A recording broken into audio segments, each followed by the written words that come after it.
You know that many final expense sales agents end up facing the exact same common challenges that make them hate the process. Well, stay tuned.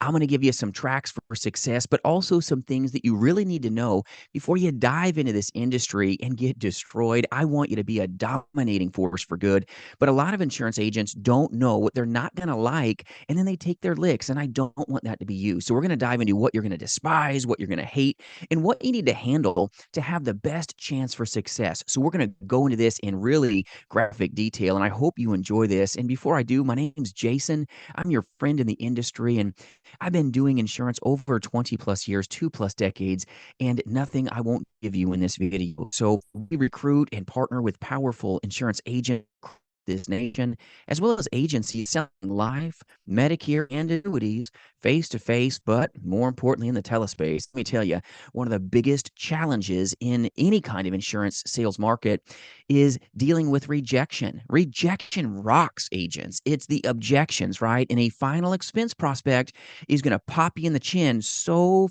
fast you won't even realize it. If you're coming from a space of like annuity insurance sales or life insurance sales in more middle income class or upper income class, the objections aren't the same in this place. So you've got to be prepared. You've got to be ready, or you're going to get rocked. You've got to navigate these hurdles effectively when you engage with final expense prospects. So one of the biggest challenges is rejection. Rejection diminishes your just emotion to move forward. You've got to move, my friends. You cannot let emotion reduce engagement. You've got to be engaged in this, helping the client win, but be ready for rejection. It's a huge part of this industry and a huge reason for insurance agent failure, because when rejection happens, you've got to be really in a place that you're ready. You've got to handle very common objections in the beginning. If you don't get yourself ready, it's going to hit you. I promise, my friends. Final expense leads are not sales. They're not going to be like, oh, wow, thanks for calling me. Here's my checking account information. And yeah, let's buy $10,000 of coverage. It's not going to happen this way. It's going to hurt you when you call that lead and they go, I didn't do that. It's almost like when you're dealing with a little kiddo, right? It's like, oh, I didn't eat that cookie. Nope, I didn't do it. I mean, these leads sometimes are amazing. It could be a direct mail final expense lead. It could be one of the best inbound leads at times. And they're like, oh, I don't even know why I called you. It's like, are you kidding me? You called my number. You know what I mean? You're going to get hit with very weird objections. You're going to get folks that don't tell you the truth over the phone. We call this a trickle truth, right? Oh, no, I'm really healthy. And then you find out they're on oxygen. They've got all these other ailments. This is actuality in this space. You're not going to get told the truth. This is something that's tough to swallow when you're a really high ethics sales agent. You need to maintain those ethics, but when you engage with the consumer, you've got to understand you're not being told the truth with a lot of final expense prospects. They're going to say, I didn't send that in.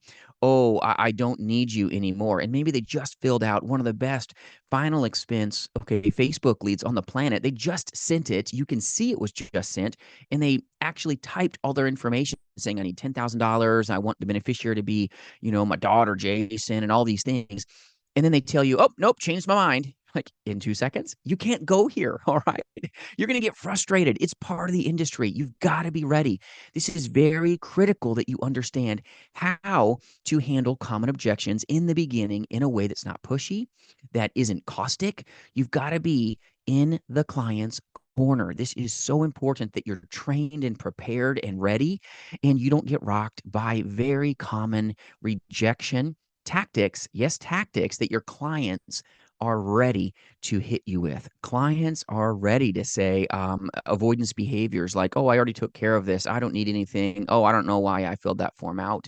You've got to unpack their why, what they want you to do for them.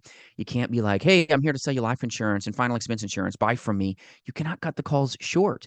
You've got to really be a professional that isn't pushy, but is prepared to handle those objections. And you've got to be ready that when that moment comes, you have the response, not in a fast way, but in a way that is really moving forward to help that client navigate the phone call or in that face-to-face moment that gives you those extra minutes to really get to know the heart of your client and see if you can assist them. This is a servant-based industry. If you go all salesy and go push clients and you a bigger premium, let me tell you, your chargebacks, which means the business that you wrote that doesn't stick, is going to slap you silly. So you've got to be ready to address these common challenges with rejection, with objections, with clients really giving you a tall tale of maybe why they filled the lead form out. You've got to look through this.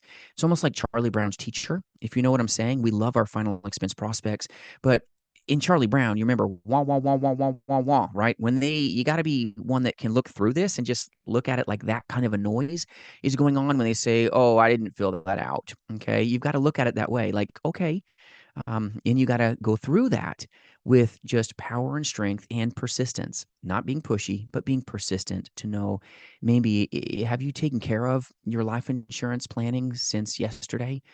You've got to be one that can really navigate these waters because it whips a lot of agents if they're not prepared when they say just mail it to me or give me a quote or I don't need this right now. You've got to be ready or I'm busy. Let me tell you, there's two sales to be made on every sales call.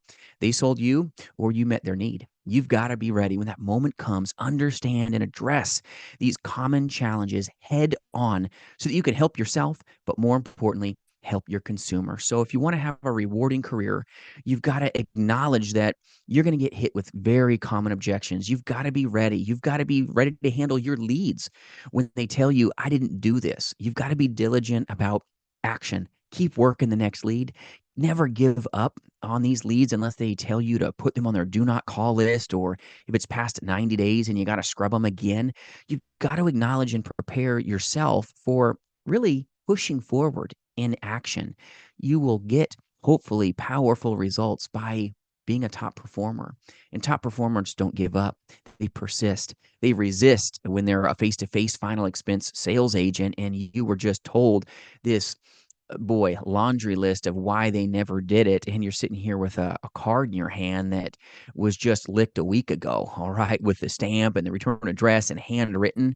You're going to get told, oh, that's all wrong. I didn't do that. And you're sitting there, right? You cannot go negative here. You cannot go negative. You've got to be a positive force that just has a smile on your face when they're slapping you with the negativity. This industry is very negative. You're going to get hit with chargebacks where the person said they loved you, they wanted to write business with you, they really believe in you.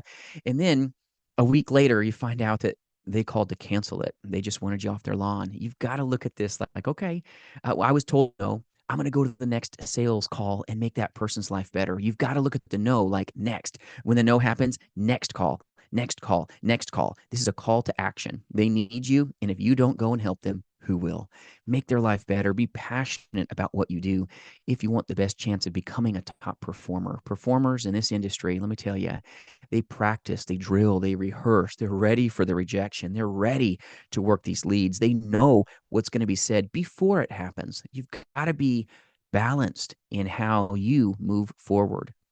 There is no such thing as a common objection. It comes in uncommon ways at the most random time. You may be in your presentation all the way through, and then they tell you, mail it to me. You're like, what? Normally happens in the beginning. Or they're going to get all the way through the process, and you haven't even given them anything to think about and they say, I got to think about it. You're like, what are we thinking about here? Because we haven't gone over anything to even think about. You can't say that. You got to be smooth. You've got to be prepared. You got to be polished. That's why so many agents that partner here go through our 5-day telemastery program. They are mighty sales agents. They're forces for good, but we're not forcing the client's hand. We're there to help, but we are polished and prepared so that when the rejection comes, when the objections come, we can overcome this with dignity and grace. You've got to be one that you address their needs, their challenges head on. And when you turn these things around, final expense insurance sales can be more rewarding because you're ready for final expense leads. You're ready for final expense telesales calls and objections that you're going to handle with final expense insurance sales. You've got to be intentional. You've got to be really one that can't ignore the fact that they are going to come at you, sometimes fiercely. You've got to be prepared so that you can move forward. If that call didn't go the way you wanted it to, that's okay. It was a great practice call. And when you sit in front of the right person, you're going to be ready to take their order and be their insurance agent. Their insurance agent. They're gonna like be like, "Hey, Jason's my guy. This is so important." Or maybe you're married. Mary's my girl, man. She's who takes care of me. Take care of these clients. Give them the best of service. And you know what? Service sells, my friends. They don't want a 1-800 number to buy life insurance. They want you, believe it or not, but they've got to have enough time to get to know you.